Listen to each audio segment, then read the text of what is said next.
Good morning, everyone, and welcome to IFI Spotlight 2020. I know that many of our attendees have engaged with us before at IFI Spotlight when we've been in the warm amphitheatrical embrace of cinema too. We're out of that space and we're into a virtual space now.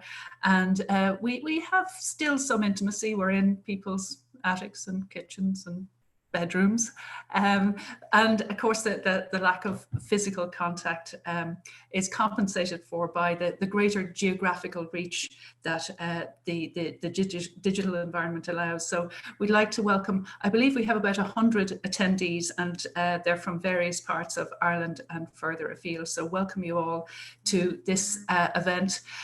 Spotlight, as you know, I'm sure, is a day where we allow ourselves moments to consider the Irish film and television industry, what has been happening over the previous 12-month period and what is to come. It is a day that we join with other stakeholders in the industry in celebrating the art of film and television. The day, of course, is enabled by our primary sponsor, the Arts Council, who support us in all of our activities. And this year's event is supported by the BAI. So we'd like to particularly thank the Arts Council and BAI for their support of our activities. The Spotlight allows us to look at various cultural and sociological, financial, legislative changes in the landscape that will impact on film and television. Collectively, the body of works that are produced are part of our national identity. We strongly feel that this opportunity to consider the work is essential to our understanding of the process of production, of the evolution of our identity. It fills a gap, we feel. We're now in our 8th year with Spotlight, but there was a period certainly where that process of examining Irish film was happening in boardrooms and in classrooms, but wasn't happening in the public arena. So we feel that the presentation of this event invites members of the industry, students, academics, and members of the general public who may be our regular theatre audience to join with us in looking at what is being processed, how Ireland and Irish people and Irish stories are being processed, how they are reflecting and affecting who we imagine ourselves to be. This year, of course, we're in this peculiar space. I think I, for one, I'm kind of consumed by the present. We're all in this, anchored within this moment. We are also kind of fixated on an uncertain future, and we're all working hard to imagine how we will progress into that future. We are kind of temporarily, I think, blinded and a bit oblivious to the recent past. But the fact is, 2019 in Irish film and television was a very important year. It was a year that is as significant as anything that has gone before. It's part of that continuum that is Irish cinema and television. It's a year where we kicked off with Oscar success with The Favourite. It's a year that we're hearing new voices. We had a brace of really strong documentaries. Women's stories and women's voices are beginning to come through in response to Screen Ireland initiatives and other changes in society. It's a year absolutely worth consideration and digestion. No better folks to do that digestion than our perennial guests, Doctors Roddy Flynn and Tony Tracy. So we're joined again this morning by Tony and Roddy to look at this year of production. Let me tell you who they are. So Roddy Flynn is an associate professor at the School of Communications, DCU, where he currently chairs the MA in Contemporary Screen Studies. He has researched and written extensively on many aspects of Irish film, media and audiovisual policy. Tony Tracy is a lecturer in film studies at the Houston School of Film and Digital Media, NUIG Galway. His research focuses on Irish cinema, masculinities and silent film. He and Roddy together are co-editors of the free online annual review of Irish film and television, which appears in the Estudios Irlandés journal. You will find this online, Estudios Irlandés. I won't try and spell it, but Google will correct your misspelling, I'm sure. They are also co-editors of a less free, considerably less free publication, their compendious Historical Dictionary of Irish Cinema, which was published this year. This is an extraordinarily valuable exploration of Irish film from 1896 to the present day. It's a work that should be in every library in the country and allows us to look not just at films that have come through, but the legislation that has allowed them to be made, and changes in reception and exhibition and so on. So Tony has it there in his background. Can you see?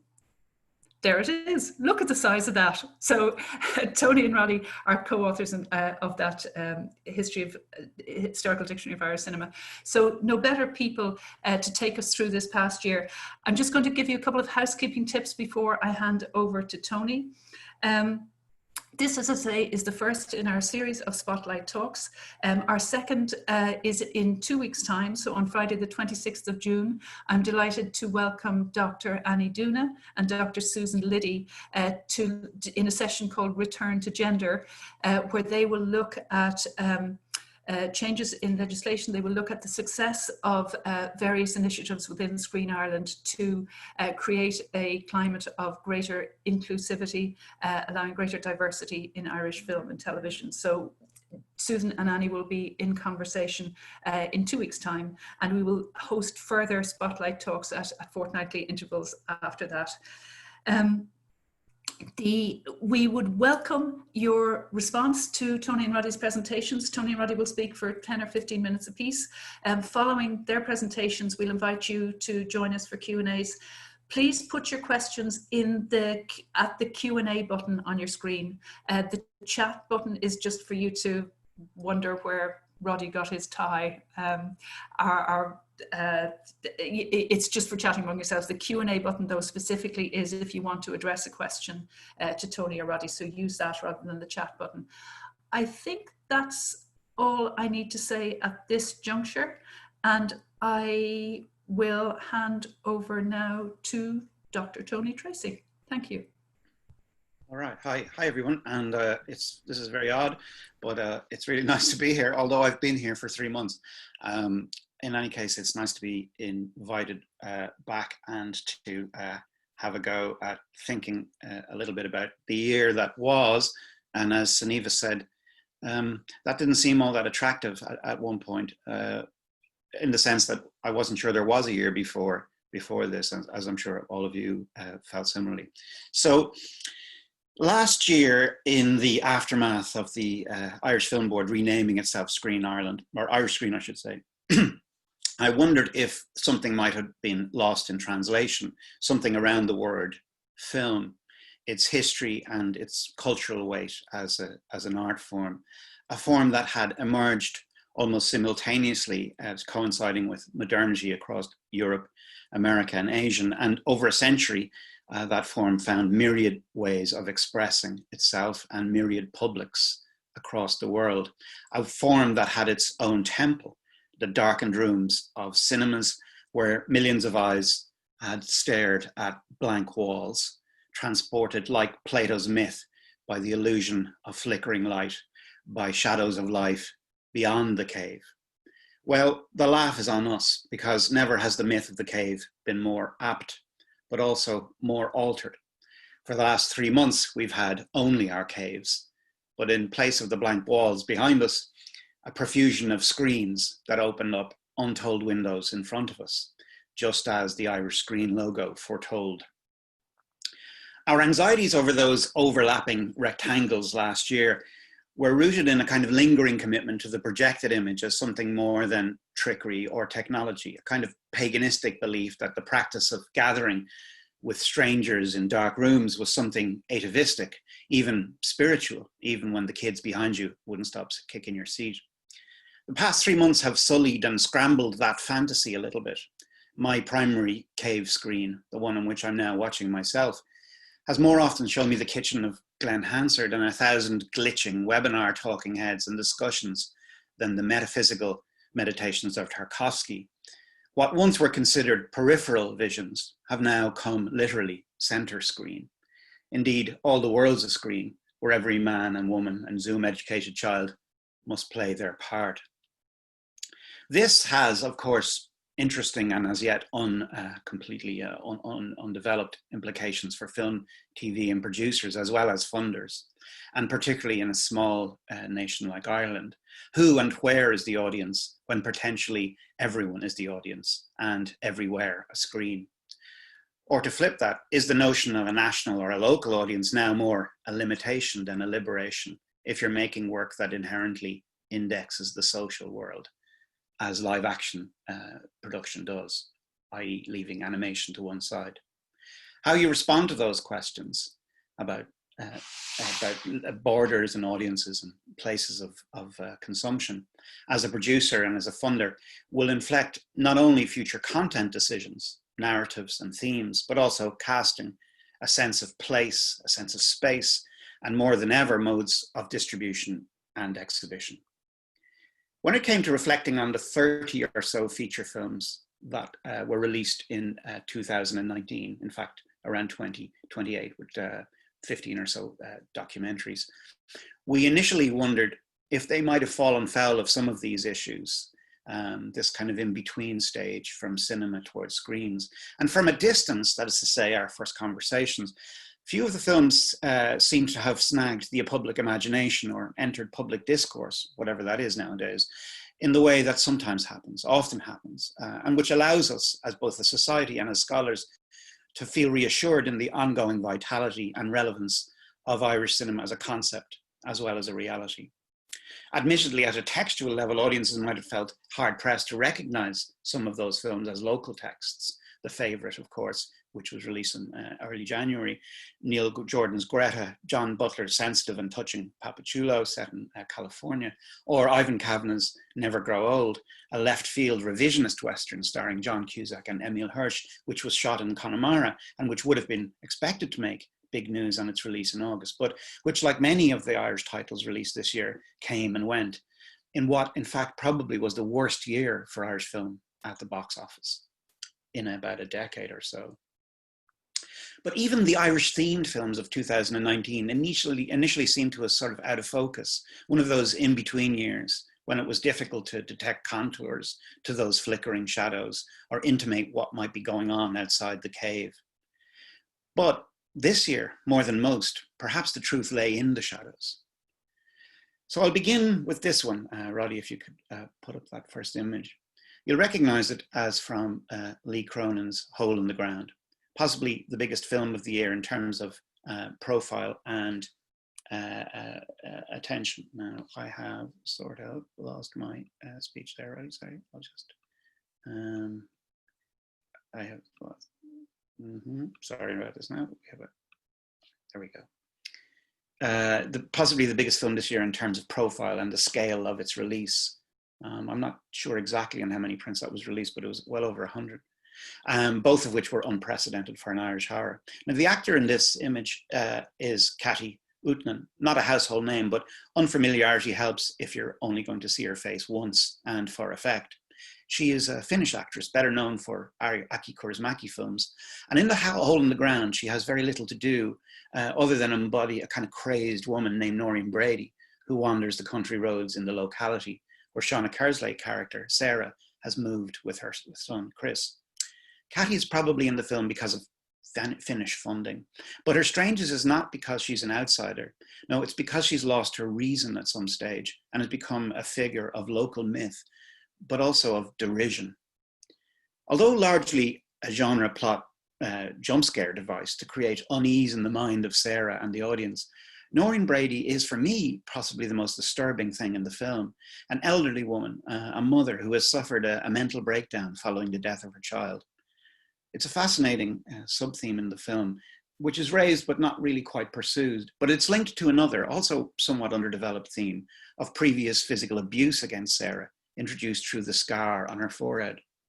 Now, while framed within the conformities of genre, both of these small moments, if you like, point towards traumatized female subjectivities within domestic settings.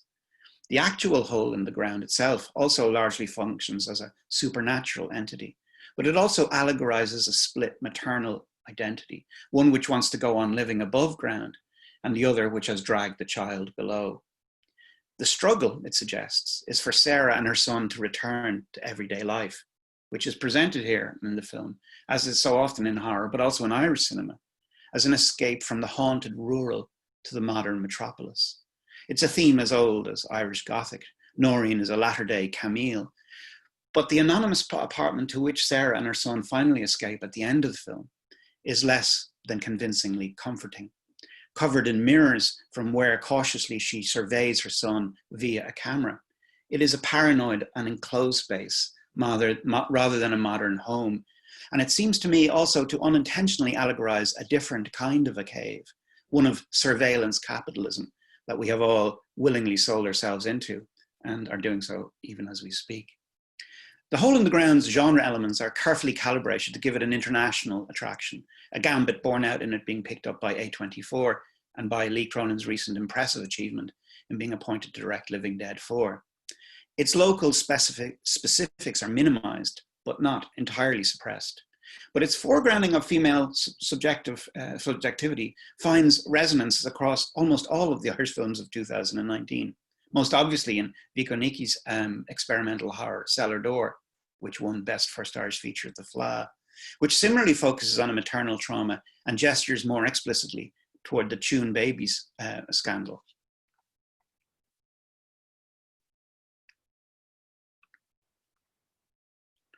Which nevertheless remains a subtext within The Hole in the Ground.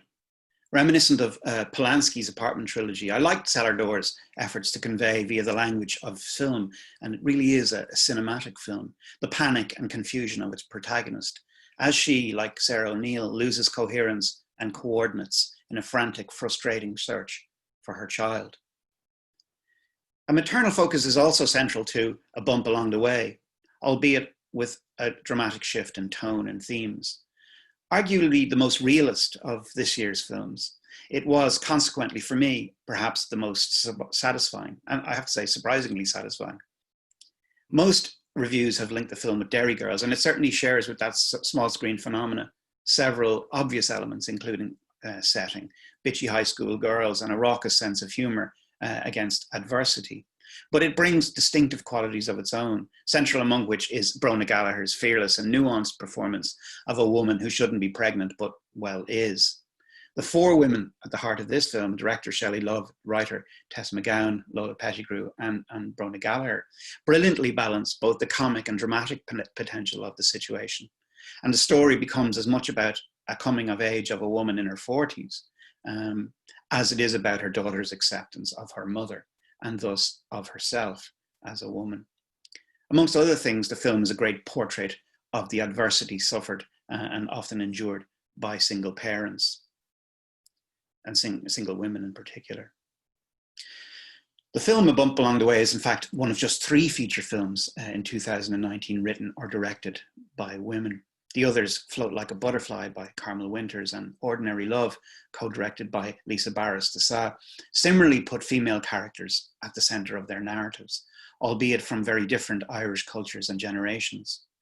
While Winters' film offers us a portrait of both a romantic and rough young traveller woman who, inspired by a Black American icon, seeks to assert her identity through boxing, Ordinary Love, which deserved a bigger audience, I think, than it received, ventures a more everyday and contemporary drama of middle-aged, middle-class woman coping with cancer diagnosis and therapy. Both of those films and their female performers, Frances Dupe and Leslie Manville, I found captivating. And these quite different films succeeded in doing what film does best, which is enlarging our experience and empathy. Although in an entirely different register to the horror genre we began with, Ordinary Love is also haunted by a dead child. Similarly, both David Gleason's Don't Go and The Dig by the Toole brothers were propelled by missing children, though with a focus on father figures. While the first Gleasons Don't Go was a kind of odd, nowhere set narrative starring Stephen Dorff, recognisably filmed in Connemara, the latter, The Dig, marked a strong third Northern screen title this year, with a clear but different social subtext to its Southern counterparts, replacing the trauma of institutional abuses with the disappeared of the Troubles. And indeed, it might be notable, or perhaps just a coincidence, that while the Republic of Ireland's films had tended towards genre in the year gone and allegorizing, recent Northern Irish texts were considerably more realist in their tone and motivation. And it's been a very strong year for Northern Irish screen. Finally then, Extraordinary, named as the best Irish film of the year by the Dublin Critics Circle, is another genre-driven project developed and directed by Micah Hearn and Enda Lockman. Displaying a visual mastery developed from their experience with commercial shorts and music videos, the film combined the best use of visual effects in any film, Irish film this year, with being anchored from beginning to end by a really compelling performance by Maeve Higgins.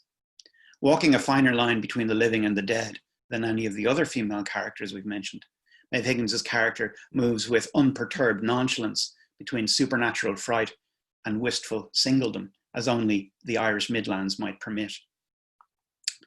There will be some shortlist, I think, for Best Female Performance winner at this year's IFTAs. Perhaps less burdened by box office or a desire to reach international audiences in the way the Irish features have, Irish feature documentary remained an endeavour of passion and, again, empathy, and needs to be, I think, possibly more celebrated and as often as possible for the depth of commitment and the curiosity of those who make it, very often for little or no monetary gain, and usually over periods of many years on a single project. So working out from the shadows, we note Manic Flynn's A Land Without God, another text of trauma, but also of witness, offering searing testimony as well as an aesthetic inventiveness in its highly in and personal story of institutional abuse. Brighter, perhaps, is the passion project, The Man Who Wanted to Fly, a considerable success at public screenings in the IFI and around the country, which might be filed, I think, along with films of Ken Wardrop and Older Than Ireland, as portraits of an aging Middle Ireland. Not works of anthropology per se, but respectful and affectionate counterpoints to the Irish Gothic, which dominates horror. In such films, the Midlands is the true repository of the post-independence Irish, and there is a nostalgia inherent in a sense that these are a dying breed. Other documentary films searched further afield, I think, while also carrying something of their homeland and history with them. Gaza is a visually and stunning and deeply human portrait of a besieged people made by two Northern Irish directors who are clearly aware of and committed to stories of individuals beyond the headlines, while Shooting the Mafia deserves to be seen for its portrait of Letizia Battaglia and her documenting of mafia violence in Sicily. Initiated and produced by Niamh Fagan and directed by Kim Longinotto, the film celebrates not just a remarkable photographer, but a fascinating and formidable woman who continues to confront the norms of a highly macho and patriarchal society well into her 80s. Time then to mention just quickly two music-themed documentaries, A Dog Called Money and Best Before Death, the first Seamus Murphy's portrait of the working processes of the singular PJ Harvey, and the second, the latest work of Paul Dwan and his singular and now trilogy, I think, of films about strange, willful and often maddeningly male artists, often their own worst enemies, but driven by a compulsion to make a mark.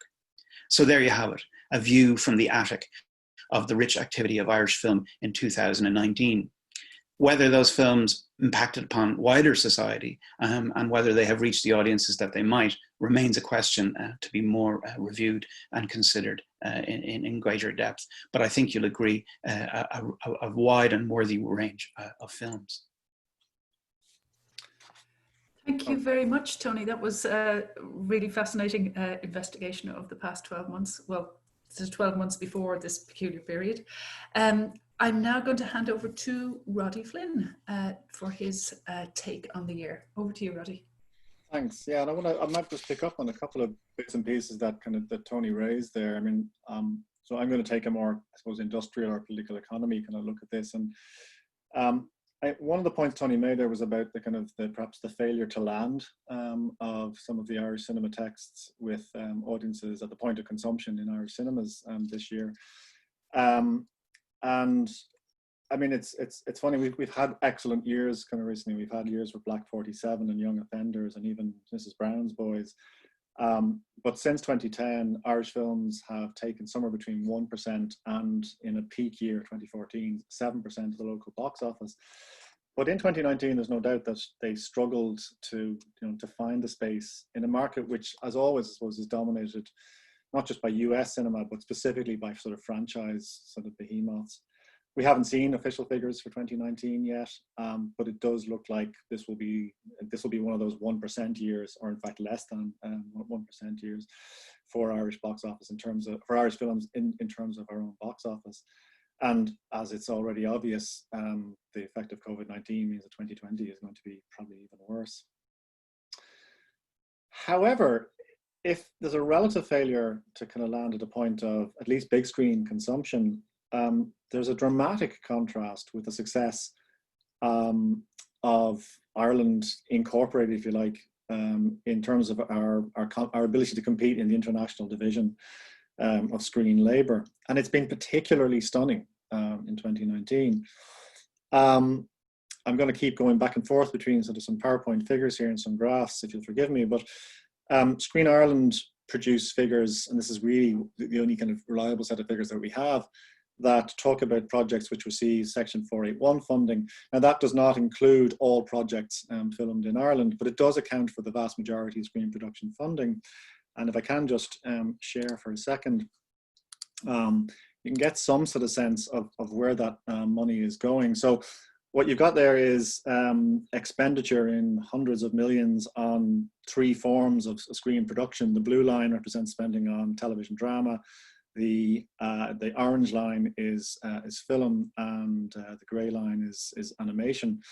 And I should emphasize that this is expenditure in Ireland within those forms. So the actual total budgets for particularly film will often be much greater. So you're just looking at the Irish proportion of this. But between 2010 and 2019, if you look at those figures, if you put those figures together into a single line, which on reflection I should have done, the average value of Irish expenditure on such projects was just under about 180 million per annum. So you put all those things together. But in 2019, that figure leaped to 345 million. So it nearly doubles. It's the highest ever figure for screen production across those three sectors. And you don't have to be particularly eagle-eyed to notice that in 2019, that grey line, which for most of that period sits at the bottom of the graph, dramatically leaps up. And that's I'll come back to that, but that is a leap basically in animation. Now, accounting for all of this, does present us with a little bit of a category difficulty. I mean, the fact that Spotlight is hosted by the Irish Film Institute clearly suggests that cinema, that is films which are made for and exhibited on the big screen, should be our core interest. And obviously Tony's discussion there has, amply demonstrated that commitment. And it's also worth acknowledging, I suppose, that the 50 million euro which was spent on cinema production in 2019 in Ireland is itself the single largest film production spend in the history of the Irish industry.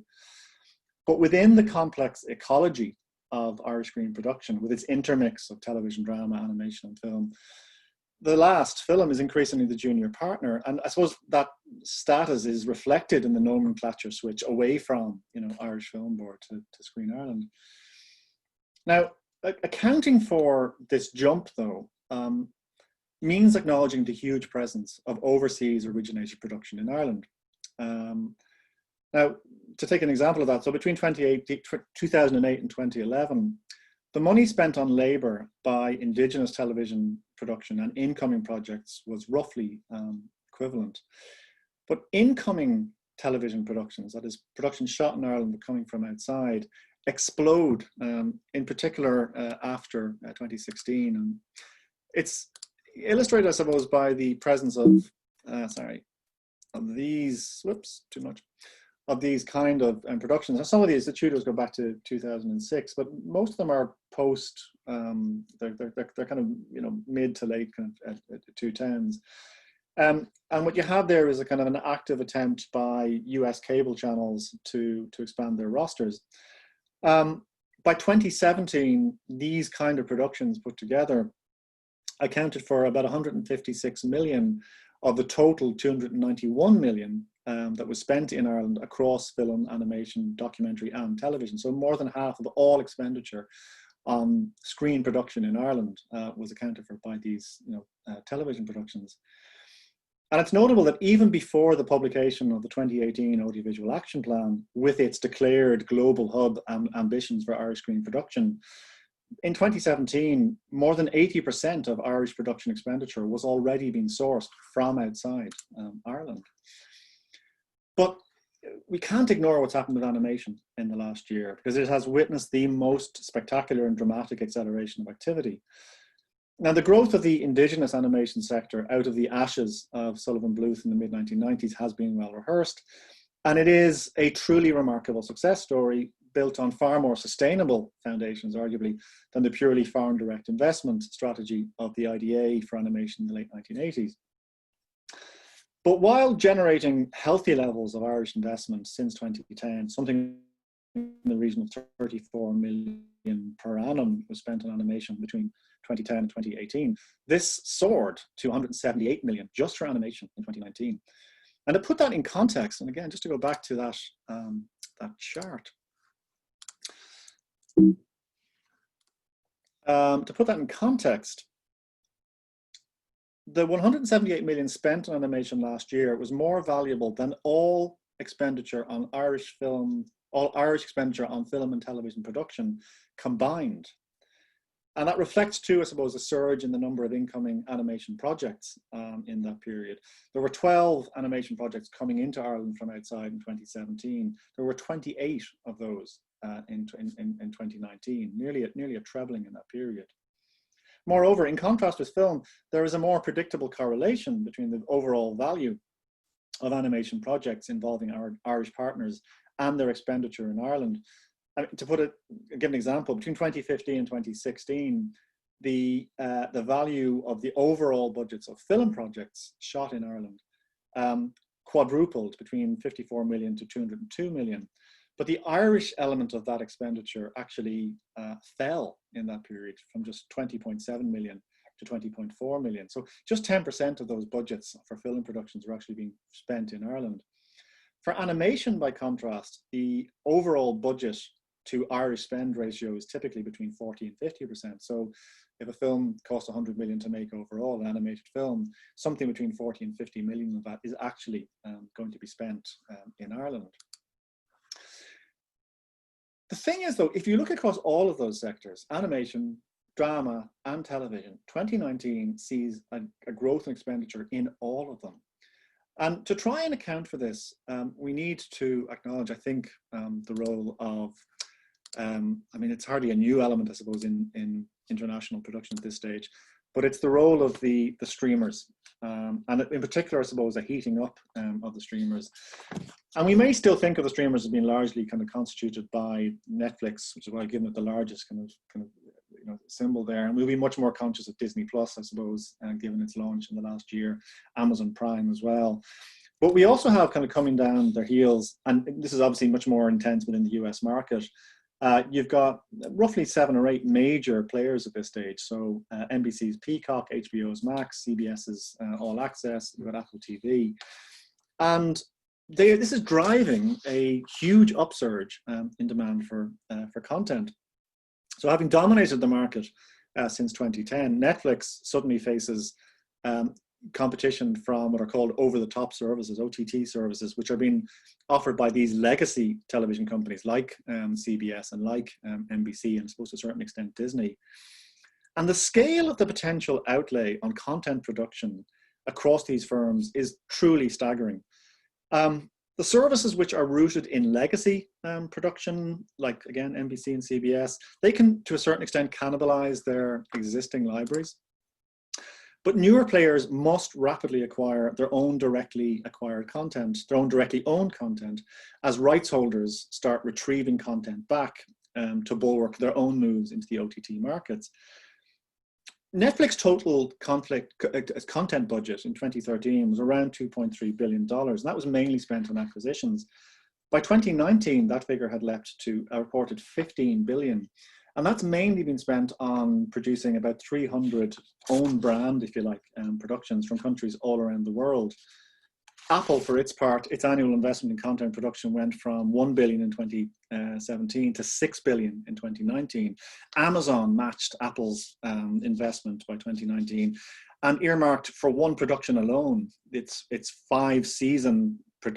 projected 5-season adaptation of Tolkien's Lord of the Rings. It's earmarked $1 billion for that alone. That's due to begin streaming in 2021. If you put all that together, there's about 35 billion available, a war chest, if you like, from these streamers for investment in content. And I think the recent investment in production facilities in Ardmore and in Troy and Ashford Studios, it's clearly been informed by the anticipation that some of that sort of streamer bounty would find its way to these shores. And it has, there's no denying it. I mean, the list is long. Netflix diverted a Vanessa Hudgens vehicle a night before Christmas to Charleville Castle outside Tullamore just before in September 2019. Principal photography began in Ardmore Studios on a Netflix commission series called Fate, which is an adaptation of an old Nickelodeon animated series. Perhaps most significantly, in November 2019, Netflix ordered production of 24 episodes of Valhalla. So this advances by 100 years the setting of the History Channel's Vikings, which saw its 6th and final series shot in 2018. And then, of course, even that is dwarfed by the announcement in July of last year that Troy Studios would play host to a $45 million 10-part adaptation of Isaac Asimov's Foundation science fiction sequence. That became, at a stroke, the single largest production ever to at least begin production in Ireland. It was directly employing 500 people before its production was curtailed, at least, by the arrival of C-19 or COVID-19 in mid-March. And this also massively benefits and begins to account for what's happening in animation. I mean, the list here is very long.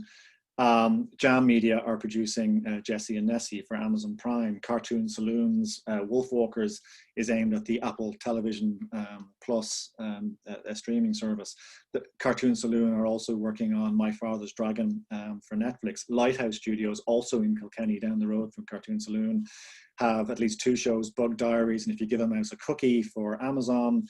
They've got the Cuphead show for Netflix. Geronimo Productions are doing Nora and Nelly, also I think for Netflix. Brown Bag was done, did Angela's Christmas for Netflix. I could go on kind of in this vein. There's a lot basically of work out there. So this is basically the context in which the kind of overall production is occurring in Ireland. And I'm pretty much finished, I say, I'm kind of in saying that, but it raises one concern. This, I suppose, reliance to a large degree on the international dimension. And I think it's illustrated to a certain extent by the health of Irish television drama production. And I don't mean television production for the international market. I mean, you know, that's designed to appear on RTE or on Virgin. It's been a difficult time, right, for Irish television drama. There's no doubt about it. RTE's ongoing financial difficulties have clearly curtailed the scope for costly drama on the national broadcaster. We had Amy Huberman's show Finding Joy recommissioned. But beyond that, new commission from RTE, new material from RTE was really limited to Dublin Murders, drawn from the crime novels of Tana French. Now, a second series of that has been promised, but the first series did not do especially well. It struggled to reach 200,000 viewers. That was well below the 300,000 who had watched the channel's 2018 drama showcase taken down. And in fact, for the first time, there was a possibility that Virgin Media, the former TV3, might even upstage RTE's drama output. Their relatively somber and low-key, but very affecting for all that, Darklands, tracing the domestic impact of criminal activity in a single family, was unusual in that it was appeared to be the only Irish television drama, excepting soaps, that was made with Irish audiences more or less exclusively and squarely in its sights, although no doubt it will achieve some international sales. Dublin Murders, and I mean, Normal People falls outside the scope of this year's review, but it's true of Normal People as well. I think it's not insignificant that they are both based on best-selling novels with built-in international audiences. Tana French and Sally Rooney are New York Times best-selling authors. So those were shows that had a decent swing, basically, at finding American audiences, that had a decent swing at finding international sales. Virgin Media have reported, and this is an extraordinary, if true, kind of result, that 65 territories purchased the Adrian Dunbar starrer Blood, which more or less guaranteed that they would make a second series, which hit Irish screens in February 2010. And in a kind of a neat kind of circular or circumnavigation, Blood was co-produced for Virgin by Acorn TV, which is a production company which is actively seeking to make inroads into the US market as a second-tier streaming service. So not quite at the level of the Netflixes or the Apple TV Pluses, but which is based around British brackets, Irish to a certain extent material. But I think, I mean, the final thing I'll say is that there appears to be a calculation in the commissioning of work, even for Irish screens, that it should work for international audiences. Might give us pause for thought to consider what is therefore possible and what is not possible. Thank you. Thank you very much, Roddy and Tony. I might just mention as well, I mean, we looked at 2019 and look forward to what is due to be produced next year, but I might also mention films that were finished in 2019. We may have seen a glimpse of them, for example, at the Galway Film Fleadh, but their releases have been delayed because of COVID-19. So certainly upon reopening, there will be a body of work that will be crying out to be seen on big screens. So I think, do we have there aren't participant questions coming in just now. We were talking there, Roddy, about streaming and so on, and I would also like to just mention in terms of providing spaces for work that hasn't yet been seen. We have been beavering away in the background in the IFI before we reopen in July to look at creating digital platforms for elements of our program. So IFI at Home is a new digital platform that will be launched towards the end of this month, and it will be a place where people can engage with Irish work, some of which may be coming from archive collections, but more is recent work that people won't have had a chance to view otherwise. So do keep an eye out for IFI at Home. What we envisage is that the digital platform will complement the theatrical offerings. So, you know, in a period when we reopen our doors, but perhaps capacity will be somewhat reduced by meterage and so on, we will have a synchronized digital and theatrical experience. So I think I've certainly been illuminated by your presentations. It's always so valuable for you to make sense of what has gone before in the past year. I remember Alan Gilson talking at the launch of your book, The Historical Dictionary of Irish Cinema, and he really had a very strong sense of your having made sense of what we'd all been at for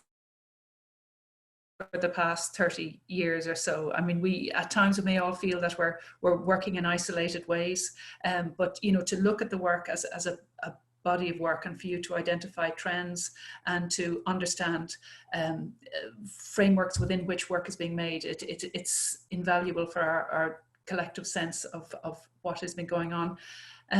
I see 2 questions coming in. Would either of you like to come in on that?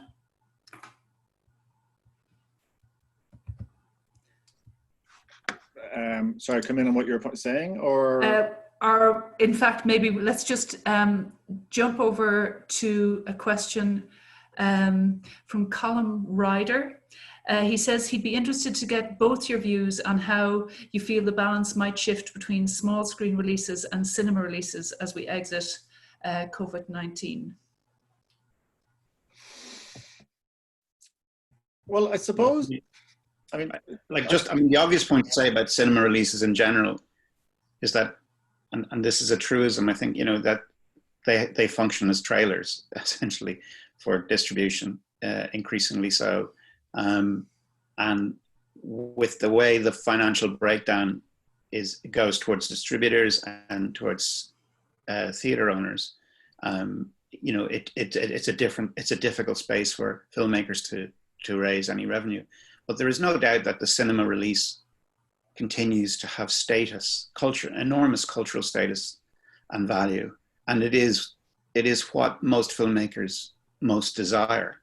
And you see that with the FLA, particularly when it gets screened in the FLA, and then there's a kind of a gap of 6-7 months, if in general, before it comes to Ireland. It builds up some word, and films can break through, and we have seen examples over the past 3 years of films which do cross over unexpectedly to make substantial and large amounts of money. The Favourite, for example, or Mrs. Brown's Boys, are two very different kinds of films. But it is also true that there's a lot of films that are not making hardly any money, very, very little money, and none of it going back to the filmmakers. But I think as a cultural event, it's what people want. It also, as I say, acts as a trailer towards domestic release. And it used to have much more status, of course, as a trailer for the DVD release, but that's gone largely. So I think it'll still persist, but it won't account for as sizable an income in terms of as it did previously. Yeah, I mean, I won't reiterate that, but like it's a very long time since a cinema release accounted for more than half of the total revenue of any film. I mean, or at least it's a very unusual film where that would be true. But Tony's point actually about the DVD market, I mean, it has always been important just as a platform, because you wanted to get your film, even in the 1980s and 1990s, into a cinema, even for a week, because it literally increased its value when you came to, say, sell the thing to a local TV station. You could say, well, this thing, this is a proper film. And it was made a proper film by the fact that it had been in on a large screen. Obviously that's changing, and it's changing in part because of the role of precisely the kind of streamers that we've talked about, whereby I suspect it was written into kind of Martin Scorsese's deal with Netflix that this thing has to get some kind of cinema release, and it probably played into Netflix's hands to a certain degree as well. But it really is just a kind of a very quick shop window, because the real money is to be made in the streaming market. The difficulty, I think, for Irish producers, actually, maybe in particular, and this might be true actually of the genre market, let's think about horror, is that that cinema release used to act as a kind of a platform that really did seem to work in terms of DVD rentals and sell-through. That market's entirely gone, and there is no sense that the streaming market has replaced that in any way in terms of value. Because up to 60% of your total revenue would come from the DVD market. Yeah. The money you're getting from a streamer is, if you're lucky, probably 10% of what you might have earned there, if you're lucky. And it's actually a question I don't yet know the answer to. It's one I'd like to try and explore in more detail, is to try and understand how the sustainability of not just the market in Ireland, but actually overall, of the market in an era of streamers are to film what Spotify is to music, if you like. It's pennies, per play, not euros, basically. Yeah. Thank you. There's a question coming in here from Paul McAvoy.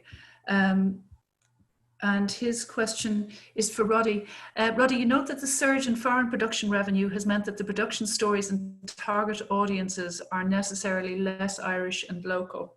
Is this a dynamic that is happening in other markets to a greater or lesser extent, do you think? It's a good question. And I wish I was a bit more informed about it. I know one thing. I know it doesn't have to happen.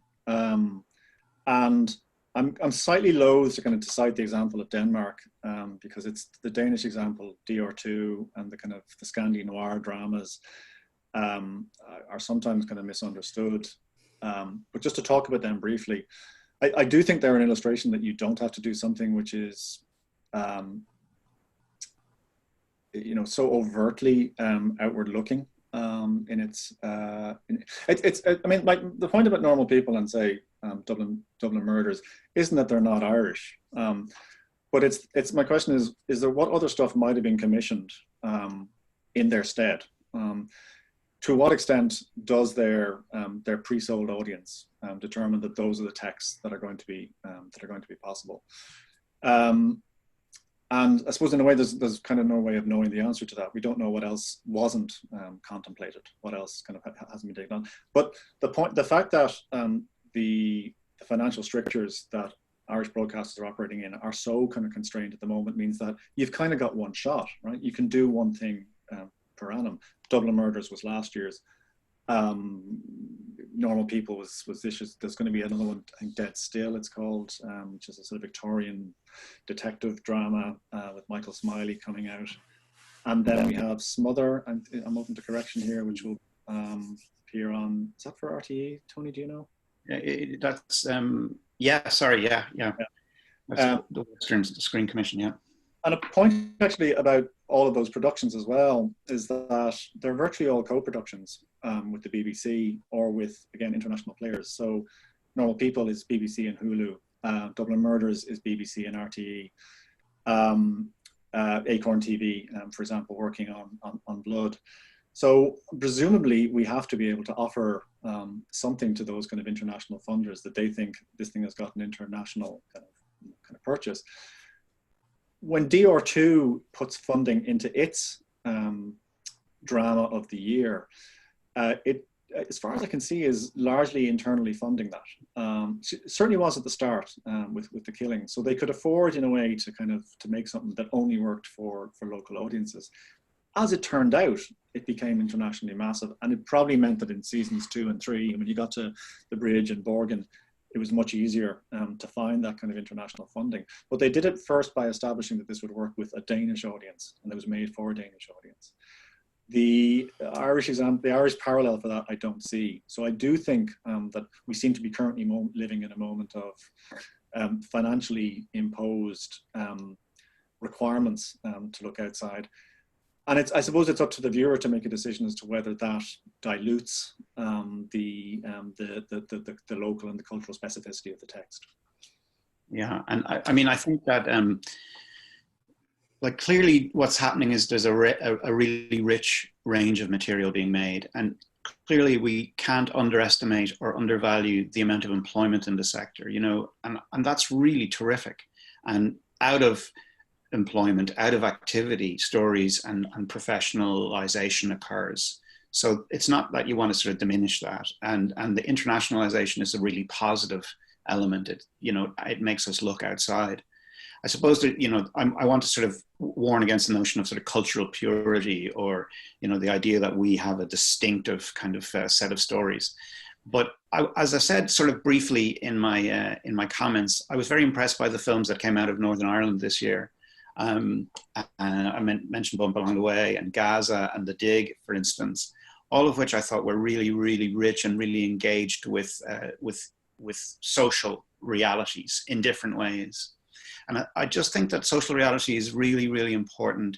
It can never really be expunged, and particularly if we've got state sponsorship and state funding, we can't simply instrumentalize audiovisual production for international content distribution. We live in political circumstances which, I don't need to remind everyone, has come more to the fore in the last week or two than heretofore. We live within kind of economic structures and structures of justice and hierarchies. So it's really important not to be making sort of highly political films, but films which acknowledge the realities. They don't have to be dirty realist films either, but they have to be sensitive, I think, to the realities around us. And that really, for me, goes back to the writing and the writers and respect for writers and respect for cultivation of highly original specific. It doesn't have to be about the particular place it's about, but it has to be rooted in lived experience. So my sense would be that writers are to be cherished and to be developed and to be paid better generally, and that writing must originate from within the lived circumstances, and that will travel. We have sought for many years to internationalize, and we've done an amazing job, and some producers are really, really successful, but we can't allow that smoothing out of social circumstance to simply happen without sort of attention to the stories. And I said this about things like casting, for instance, how people look. You know, that's really, really important. And also, obviously, gender, although as you kind of could take from this year, the gender balance and the gender focus has substantially improved. And that must be a source of great pleasure and pride to those who have made films this year. Thank you, Tony. I think you have succinctly, sorry, Roddy. I was just going to suggest, Tony, I think you've answered a question there from Mikey Mealy, who asks, are there culturally specific aspects of Irish film that are most under threat and which need to be protected to avoid pretty anonymous, forgettable content? I think you've answered that in your suggestion that the social realism, the actual lived experience will need to be registered and recorded. And if I could just say, you know, the challenge there, I think... Is there anything else? Well, the challenge there has been and continues to be around questions of gender. There's no doubt about that. But also it's to do with diversity, with, you know, of our society. Is our society being reflected, actually? And the realities of that. And I think that will be a very major challenge. And work and decisions will have to be taken around that, about empowerment, about training, about inclusivity. And that has yet to come through. That will take time. But I do think that needs to be a balance. It's a very complex jigsaw, the Irish production sector. And there are a lot of people who've done a lot of work to get it to the scale that it's at now. But the state funding has to actually cultivate and develop diversity. And I think the Screen Ireland has been mindful of that. But it needs to keep its eye on that particular ball. Whether that's in a television market or a cinema market is not entirely clear to me, I would have to say. And I think there's a great appetite for people to go back to the cinema, but you would be fearful about what the cinema looks like in a year's time, Irish cinema market. I mean, and again, just to amplify that, like the role, the kind of the social and cultural role, as opposed to the political and economic role, the economic role of film and television is surely to work through, right, sort of social problems. But first off, we have to just start, you know, acknowledge those problems exist. And I think, if I'm honest, I think a lot of Irish television drama doesn't really do that. I didn't hate Love Hate by any means, but I don't think it was a particularly useful exploration of a particular aspect of kind of Irish, you know, of Irish society. It felt very much like a kind of a by the numbers international kind of crime drama that could have been made pretty much anywhere. I mean, Tony mentioned there the kind of gender is a key issue. This is an obvious thing to say right at the moment, but so is race in Ireland. Yeah, that's what I meant. Yeah. Like Taken Down last year at least had a character who was kind of part of direct provision. But it does seem absolutely extraordinary to me that isn't a much more kind of, I mean, maybe it's just a personal thing, that isn't a much more, you know, pressing and live kind of discussion. And the point is, if that stuff isn't in popular culture, it becomes easier to suppress it, you know, to leave it to the sidelines and to not work it through. And, you know, direct provision for me feels like it's the Magdalene Laundries of our moment, right? But it's not being reflected in popular kind of culture and to quite that extent. So that's the stuff that I think, coming back to Mike's question, that I think is sort of missing, you know, that willingness to engage with that stuff. It's not that it's absent by any means. Like Rosie, I actually thought would have been an excellent TV series on that, on the housing crisis, for example.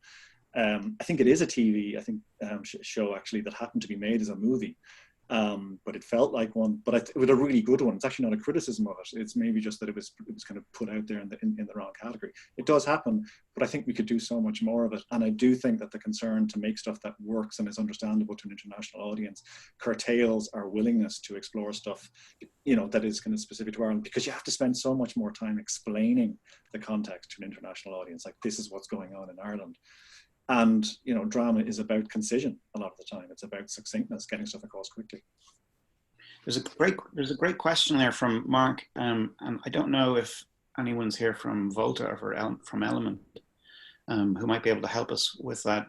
They have done a good job in being aware of the titles that they released on DVD and keeping them available in a post-material culture world.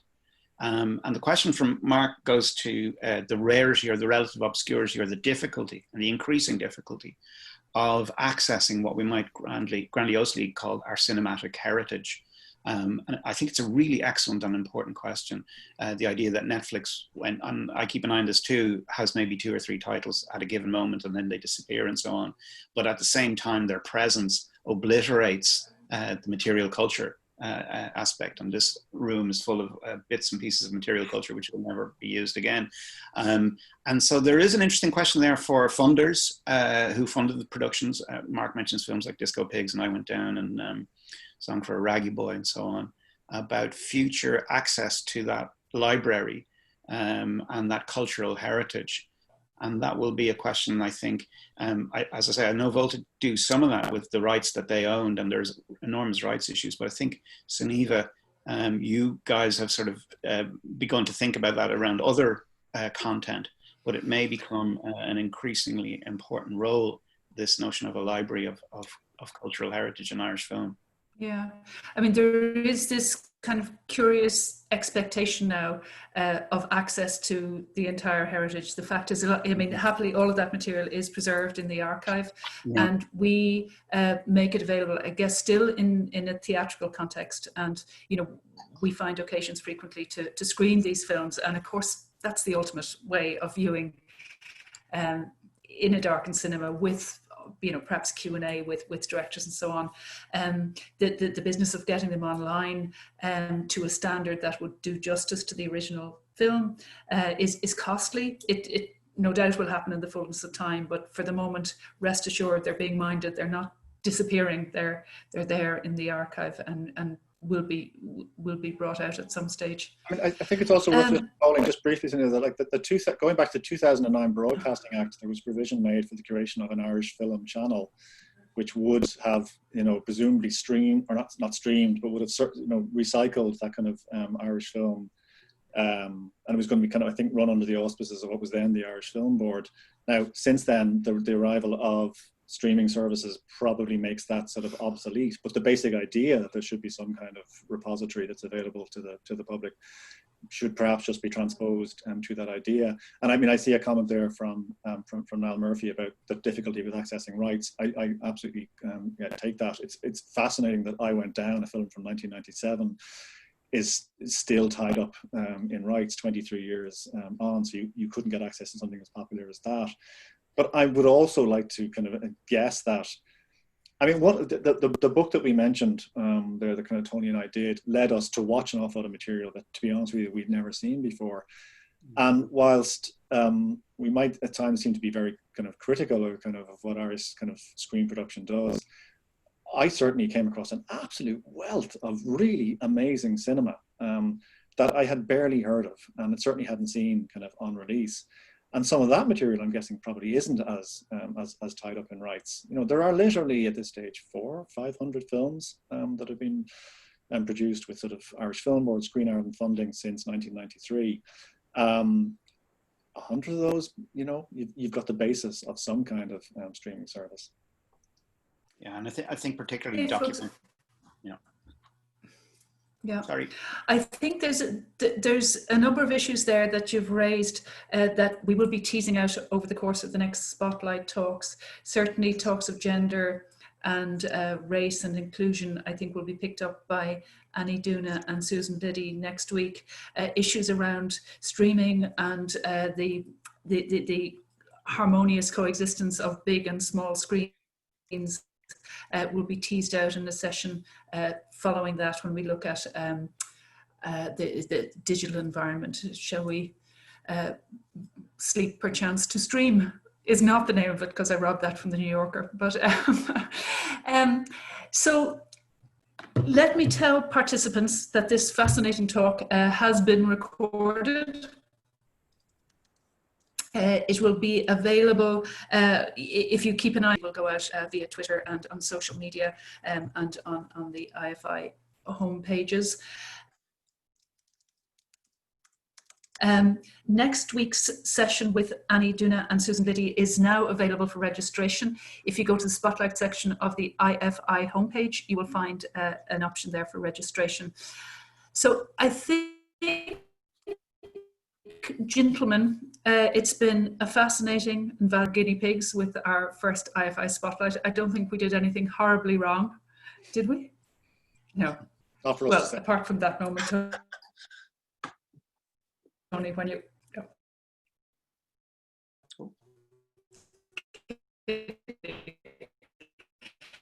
Ironically, this is the moment at which It's been really valuable. Thank you, participants. If Tony or Roddy have nothing more to say, okay. Well, thank you all. Farewell. Thank you very much. Thank you. Thank you.